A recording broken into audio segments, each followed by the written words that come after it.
നമസ്കാരം. News capsule ആരംഭിക്കുന്ന നോക്കാം വാർത്തകൾ ചുരുക്കത്തിൽ.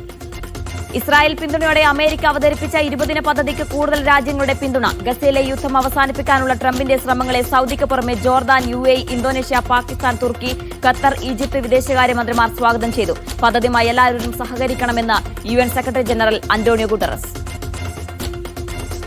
സർക്കാർ ചെലവുകൾക്കുള്ള ധനാനുമതി ബിൽ പാസാക്കാനാകാതെ വന്നതോടെ അമേരിക്ക അടച്ചുപൂട്ടൽ ഭീഷണിയിൽ. അമേരിക്കയിലെ എല്ലാ സർക്കാർ വകുപ്പുകളും സ്തംഭിക്കുമെന്ന റിപ്പോർട്ട്.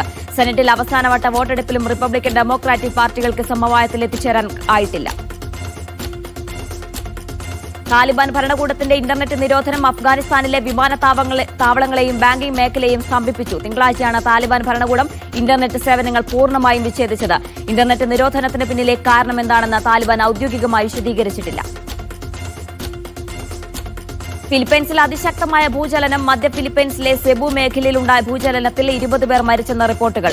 റിക്ടർ സ്കെയിലിൽ 6.9 തീവ്രത രേഖപ്പെടുത്തി. നിരവധി കെട്ടിടങ്ങൾ തകർന്നു വീണു. മരണസംഖ്യ ഇനിയും ഉയർന്നേക്കുമെന്ന റിപ്പോർട്ട്.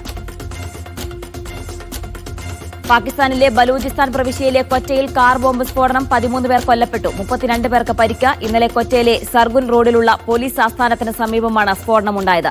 സൈന്യവും പോലീസും സുരക്ഷയും നിരീക്ഷണവും ശക്തമാക്കി. പിന്നിൽ ബലൂചിസ്ഥാൻ ലിബറേഷൻ ആർമി എന്ന് സംശയം. ന്യൂസ് ക്യാപ്സ്യൂൾ പൂർണ്ണമാകുന്നു. ഇടവേളയ്ക്ക് ശേഷം ന്യൂസ് മോർണിംഗിൽ ജിൽസിയും സേഫും തുടരും.